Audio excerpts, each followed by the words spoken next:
Hello and welcome to Surveillance Report 20, bringing you the privacy and security news between July 20th to July 27th. This officially marks our 5-month episode, which is just, I can't believe it. I honestly can't. It felt like it was just 3 weeks ago that we put out the first SR. So a huge thank you to everybody who's seen the podcast evolve over time, and let's continue growing this and seeing where it goes. Today's report is featuring our Patreon community. We have full independence and the luxury to not have sponsors on our channel, forming our own affiliate plans as well as relying on our sources of income like Patreon in order to fund things like our editor for some of our videos, equipment upgrades, and more. If you enjoy our content that's offered for free with no paywalls, consider supporting our Patreon. Even $1 helps out, and we have some cool perks like roles in our communities, behind-the-scenes content, daily lenses, and even one-on-one consultations for our highest tier. Thank you to our current patrons. Your support really does mean the world to us and enables us to do this for a living, which is just super cool. Seriously, this is really cool. It's kind of a dream to be doing this, so thank you. Let's get into this week's report, starting with companies. For those who missed it in SR19, Twitter was pretty badly hacked last week, which led to cryptocurrency scam tweets coming from Elon Musk, Jeff Bezos, Bill Gates, Obama, Biden, Apple, and some more. This was a social engineering attack that abused individual employees who had access to individual users' accounts. Well, the FBI and Twitter are investigating this breach and have revealed that more than 1,000 employees as of early 2020, and I believe that number is now up to 1,500, had the ability to target these accounts. This is terrible as it violates everything related to the principle of least privilege, as there's no reason for so many people to have such powerful abilities. This gets worse when you consider they had access to personal DMs of these accounts as well. The takeaway: it seems Twitter has some security issues they need to figure out, but for you, if a large company like Twitter with a dedicated security team suffered a ridiculous attack like this at such a scale, who else is going to be vulnerable? I don't want you to be paranoid, but think about that before you sign up for a new account for anything. Do you really need it? Are there accounts you use today that you can shut down? The less you use, the better. Instacart is a food delivery service that's grown in popularity since the pandemic. Unfortunately, it appears that 300,000 accounts were found on the dark web, including names, credit card data, addresses, transaction information, and more. Instacart has denied any kind of breach or security issue on their end, and are saying this is likely some kind of external phishing scam outside of the Instacart ecosystem. Regardless, people are upset at the lack of action from them, and it's still unclear if they are responsible in any way. They've kind of taken a, well, you should go change your passwords approach. That's about it. Oh, the price you pay to not catch coronavirus at the grocery store. There was actually one more news article that just slipped in before I made this report, so excuse the lack of a script for this, but Brave has come out with their own VPN. Kind of like Firefox, big copycat, so this is going to be using the Guardian service, and it's currently only for iOS. That's really it. That's the news. I don't know how they even made a blog article this long about it, but they did it. That was all of the company news we had this week, so let's move on to research. Apple has decided they are just sick and tired of having frankly pretty embarrassing security issues lately on iOS, and have decided we're done. They have introduced an iPhone research device program for researchers and hackers to make it easier for them to report bugs and vulnerabilities that Apple may not otherwise catch, which has been kind of a problem recently. This will make the whole underground, stolen prototype market less of a evil black market, and will encourage a little bit of openness with security. Wow, did Apple invent this idea too? It actually is easy to make fun of Apple, but let's treat this seriously. It's a good step forward for them, so this is a good move overall. So hopefully we're going to see some better security on iOS devices. Barracuda Networks and UC Berkeley have teamed up to study email account takeover attacks. The main statistic is that 20% of cases of these account takeovers resulted from a reused password. People, I know how convenient it is to use the same password for everything. I know, I've done it before I got into the privacy and security world, but frankly, just using unique passwords should probably be the first thing you implement if you're even watching these reports, because it means you probably care about privacy or security in some regard. It really does start with your passwords, and it's nice to see some data to remind us about this.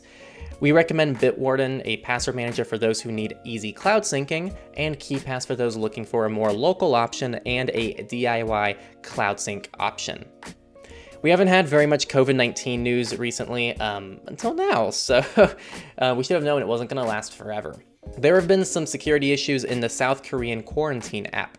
This could have allowed attackers to retrieve the names, real-time location, and other details of those in quarantine, and it also could have allowed an attacker to tamper with the data to make it look like individuals were violating quarantine orders. This is another app to have vulnerabilities following India, Qatar, Norway, Britain, and more. Luckily, the South Korea app's issues have been fixed, but don't let this take away from the fact that contact tracing is a privacy nightmare with very little evidence of proven security. In other spooky technology news, researchers found a vulnerability in an Android app that controls drones made by Dajing. I don't know if I pronounced that correctly, Dajing Innovations. This app collects a mountain of data, and the vulnerability was found. Fortunately, the article mostly just talks about Chinese politics and focuses on the fact this is a Chinese app that is collecting too much data. Now, yes, I've covered this before. It is a problem. Thank you, researchers.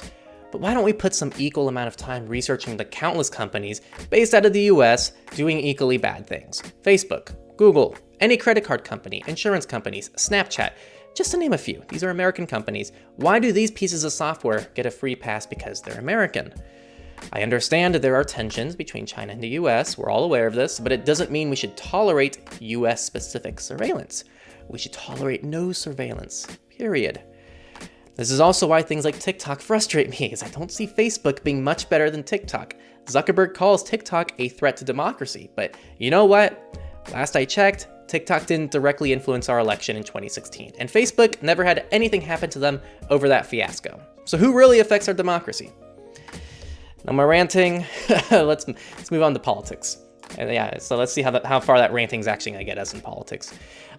New York has banned the use of facial recognition in schools throughout the state, which is awesome. This is the first bill in the US of its kind, and it would apply to all K through 12 buildings. Good work. Evan Greer would be very happy with you. Not to bring up TikTok again, but the US House has decided to stop federal employees from downloading TikTok on government-issued devices as part of a defense policy bill. That's really the story. Facebook is okay though, even though Zuckerberg has openly admitted they can directly access and view information for any account, including federal employees, meaning the likelihood of abuse from Facebook and TikTok is just a matter of what government's behind it. Don't forget Twitter had 1,000 employees who could probably get this information as well, but that's not a concern. TikTok is. No more of that. Let's get into the free and open source community, which is generally a little bit more optimistic. The semi-open Linux-based device manufacturer System76 has decided to port Coreboot and Renoir, which is foreshadowing a System76 laptop with a Ryzen 4000 CPU. A very exciting upgrade indeed, as these are extremely powerful and efficient CPUs that most people love. And you can go over to Team Red. This is all speculation, so don't hold your breath, but this could be very, very, very awesome indeed. And finally, we have our Misfits of the week. Garmin, oh Garmin. The smartwatch and wearable maker has suffered a pretty massive ransomware attack that's led to pretty much everything being shut down. Their website, their apps, their Garmin Connect service for their watches and phones, it's just all down. Ridiculously enough, Garmin has yet to confirm or really say anything. I'll update that soon, the script is a little bit outdated. They haven't confirmed it's ransomware despite all the evidence pointing to that, and they haven't even announced if user data has been compromised in any way. Update, they have announced that no user data has been breached. I don't believe they've actually confirmed it was a ransomware attack, but that's what everything points to at this point. And also, at this point in time, I believe that it's in limited ability. It's returned in limited function. It's returned with limited functionality as of last I heard. So it's partially back. You'll probably see it returning fully soon. Overall, I'm not very happy with the response that came from Garmin as someone who uses a Garmin watch. Luckily, I don't really use much of their online services, so I'm not really affected by this, but seriously, I'm kind of disappointed in that response for them. And our final article of the week. A genealogy family tree maker software maker family tree maker software maker has exposed data of 60,000 users. This exposed users' emails, geolocation data, IP address, system IDs, support messages, and other technical details. Luckily, it doesn't seem like anything super sensitive like DNA has been leaked, which is good. But honestly, people, it's only a matter of time. I don't know if this was a DNA service specifically, but either way, it really is only a matter of time before something like a DNA service has a serious leak. Please do not upload your DNA to the internet. Just don't. And if you're thinking about it, just do some searches about 23andMe, this, and likely more coming soon. Just give it time. We'll have a lot more articles to prove to you why you shouldn't upload your DNA to the internet. And that was all the news this week. If you enjoyed this report, make sure to give us a like if you're on YouTube or another video platform. Give us a rating if you're on the podcast, share it with your friends, family, and any other platforms you have to spread the news to as many people as possible. And of course, don't forget about our Patreon community where you can directly support our work to keep these things happening every week-ish. Thank you so much for watching our 5-month anniversary of Surveillance Report, and I will see you soon.